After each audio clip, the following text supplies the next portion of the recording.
Welcome to my channel. ఈ వీడియోలో science యొక్క ప్రాక్టీస్ బిట్ అదేవిధంగా ప్రీవియస్ ఎగ్జామ్లో వచ్చినటువంటి ఇంపార్టెంట్ క్వశ్చన్లను ఒకసారి చూద్దాం. ఈ వీడియో కొత్తగా చూసేవారు లైక్ చేసి షేర్ చేయగలరు నా యొక్క మనవి. Let's go for first question. మన దేశంలో టీకా మందు ఉపయోగించి నిర్మూలించిన వ్యాధి ఎయిడ్స్, పోలియో, మశూచి, కలరా. ఇది మశూచి ఆన్సర్. టీకా మందు ఉపయోగించి నిర్మూలించిన వ్యాధి.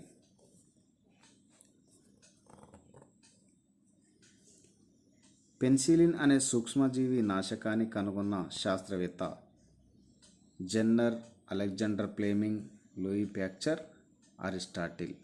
అలెగ్జాండర్ ఫ్లెమింగ్ పెన్సిలిన్ అనే సూక్ష్మజీవి నాశకాన్ని కనుగొనడం జరిగింది. గొర్రెలకు సోకే ఆంత్రాక్స్ వ్యాధికి టీకాను కనుగొన్న శాస్త్రవేత్త Watson, Crick, Aristotle, Louis Pasteur. ఇక్కడ లూయి ప్యాస్చర్ గొర్రెలకు సోకే ఆంత్రాక్స్ వ్యాధికి టీకాను కనుగొనడం జరిగింది. నెక్స్ట్, దోమలు మలేరియా వ్యాధిని ఒకరి నుండి మరొకరికి వ్యాపింప చేస్తాయని కనుగొన్న శాస్త్రవేత్త sir Ronald Ross, Watson, Aristotle, Louis Pasteur. ఇక్కడ సర్ రోనాల్డ్ రాస్ దోమలు మలేరియా వ్యాధిని ఒకరి నుండి మరొకరికి వ్యాపింప చేస్తాయని కనుగొనడం జరిగింది. ఎవరు అనంటే సర్ రోనాల్డ్ రాస్.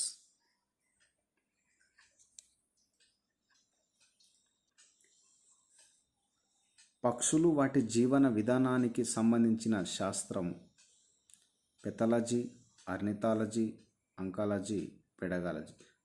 ఆర్నిథాలజీ ఇది చాలాసార్లు ఎగ్జామ్లో రావడం జరిగింది, ఎస్ఐ కానిస్టేబుల్లో కూడా ఇంపార్టెంట్ క్వశ్చన్. అదేవిధంగా నెక్స్ట్ చూస్తే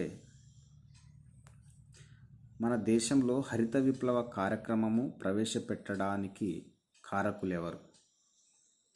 సలీం అలీ, బీర్బల్ సాహ్ని, ఎంఎస్ స్వామినాథన్, వెంకట్రామన్. ఎంఎస్ స్వామినాథన్ మన దేశంలో హరిత విప్లవ కార్యక్రమము ప్రవేశపెట్టడానికి ముఖ్య కారకులు ఎంఎస్ స్వామినాథన్.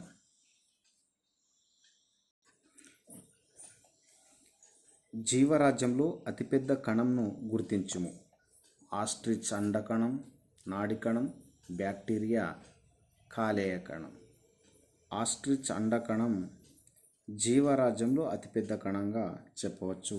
దీన్ని ఆస్ట్రిచ్ అండకణం. Next question. తెలంగాణ రాష్ట్ర జంతువు మచ్చల జింక అయితే దాని శాస్త్రీయ నామంను గుర్తించుము. Macaque, macropus, antilope, cervicapra, axis axis. Axis axis Telangana రాష్ట్ర జంతువు అయినటువంటి మచ్చల జింక యొక్క శాస్త్రీయ నామము ఆక్సిస్ ఆక్సిస్. నెక్స్ట్, కణ శ్వాసక్రియలో పాల్గొనే మైటోకాండ్రియాను ఏమని పిలుస్తారు? కణశక్త్యాగారం, కణకరెన్సీ, స్వయం విచ్ఛిత్తి సంచి, పైవన్నీ. కణశక్త్యాగారంగా శ్వాసక్రియలో పాల్గొనే మైటోకాండ్రియాను కణశక్త్యాగారంగా పిలవడం జరుగుతుంది. నెక్స్ట్, దేహంలోని ఏ కణజాలం కొవ్వు పదార్థాన్ని నిల్వ చేస్తుంది? ఎడిపోజ్ కణజాలం, ఎరియోలార్, ఉపకళ కణజాలం, కండర కణజాలం. ఎడిపోజ్ కణజాలం దేహంలోని కొవ్వు పదార్థాన్ని నిల్వ చేస్తుంది. నెక్స్ట్, ఎముకలు శరీరానికి ఆకారాన్ని ఇస్తాయి, అస్థిపంజరాన్ని ఏర్పరుస్తాయి. ఇది వేటితో ఏర్పడును? కాల్షియం ఫాస్ఫేట్, కాల్షియం కార్బోనేట్, పై రెండు ఏది కాదు? పై రెండు ఆన్సర్ వచ్చేసి పై రెండు. కాల్షియం ఫాస్ఫేట్, కాల్షియం కార్బోనేట్ రెండు కలిసి శరీరానికి, ఎముకలు శరీరానికి ఆకారాన్ని ఇస్తాయి, అస్థిపంజరాన్ని ఏర్పరుస్తాయి. నెక్స్ట్, శ్వేత రక్త కణాల జీవితకాలం ఎన్ని రోజులు ఉండును? 12 నుండి 13 రోజులు శ్వేత రక్త కణాల యొక్క జీవితకాలం ఉంటుంది. నీలం రంగు రక్తం గల జీవి ఏది? దాని రక్తంలో కాపర్ మూలకం కలిగిన హిమోసయనిన్ అను పదార్థం ఉంటుంది. బొద్దింక, నత్త, వానపాము, రొయ్య. నత్త. ఆన్సర్ వచ్చేసి నత్త. నీలం రంగు రక్తం గల జీవి. దీని రక్తంలో కాపర్ మూలకం కలిగిన హిమోసయనిన్ అను పదార్థం ఉంటుంది. ఇందులో నత్తలో. నెక్స్ట్, వృక్షకణంలో ఉండని కణంగాని గుర్తించుము. కణకవచము, రెక్తికలు, ప్లాస్టిడ్లు, సెంట్రియోల్.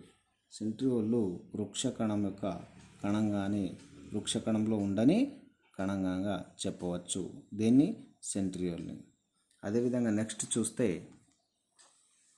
క్రోమోజోమ్ల సంఖ్య రెట్టింపవడం తర్వాతనే కణ విభజన మొదలవు విభజన రకం క్షయకరణ విభజన. ఆన్సర్ ఏంది? క్షయకరణ విభజన. క్రోమోజోముల సంఖ్య రెట్టింపు అవ్వడం తర్వాతనే కణ విభజన మొదలవు విభజన రకంగా క్షయకరణ విభజనను చెప్పవచ్చు. నెక్స్ట్, మానవుడు తెలియకుండా తీసుకున్న విష పదార్థాలు ఎక్కడ విషరహితంగా చేయబడతాయి? కాలేయము, క్లోమం, మూత్రపిండం, హృదయం. కాలేయంలో మానవుడు తెలియకుండా తీసుకున్నటువంటి ఆహారాన్ని విషరహితంగా చేయబడతాయి. కామెర్లు. జాండీస్ అను వ్యాధి శరీరంలోని ఏ అవయవానికి వస్తుంది? జీర్ణాశయం, ఊపిరితిత్తి, క్లోమం, కాలేయం. కాలేయంకు మళ్ళీ కాలేయం. ఆన్సర్ వచ్చేసి కామెర్లు జాండీస్ అను వ్యాధికి శరీరంలోని కాలేయ అవయవానికి ఈ యొక్క వ్యాధి రావడం జరుగుతుంది. కామెర్లు అని తెలుగులో అంటారు, జాండీస్ అని ఇంగ్లీష్లో చెప్పబడుతుంది. ఈ జాండీస్ పేరు మనకి ఎక్కువ ఆప్షన్లు ఇస్తారు కాబట్టి ఇది కూడా గుర్తుంచుకోవాలి. నెక్స్ట్, ఈ క్రింది వానిలో పోషకాహార లోపం వల్ల మానవునిలో కలిగే వ్యాధిని గుర్తించుము. క్వాషియర్కర్, మెరస్మస్, స్థూలకాయత్వం, పైవన్నీ కూడా పోషకాహార లోపం వల్ల వచ్చినటువంటి వ్యాధిగా చెప్పవచ్చు. నెక్స్ట్, ఉభయచరమైన కప్ప హృదయంలోని గదుల సంఖ్య ఎంత? 3.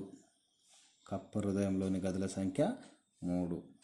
మానవుని గుండెలో పిండాభివృద్ధి దశలో స్పందించడం ప్రారంభించేది ఎన్నవ రోజు నుండి? 21వ రోజు నుంచి మానవుని గుండె పిండాభివృద్ధి దశలో స్పందించడం ప్రారంభమవుతుంది. నెక్స్ట్ క్వశ్చన్, మూత్రం లేత పసుపు రంగులో ఉండుటకు కారణమైన పదార్థం ఏది? యూరోక్రోమ్ అనే పదార్థం లేత పసుపు రంగులోకి రావడానికి కారణమవుతుంది.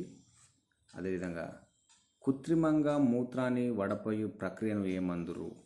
డయాలసిస్ అంటారండి. ఇది ఇంతకుముందు కానిస్టేబుల్లో వచ్చినటువంటి క్వశ్చన్.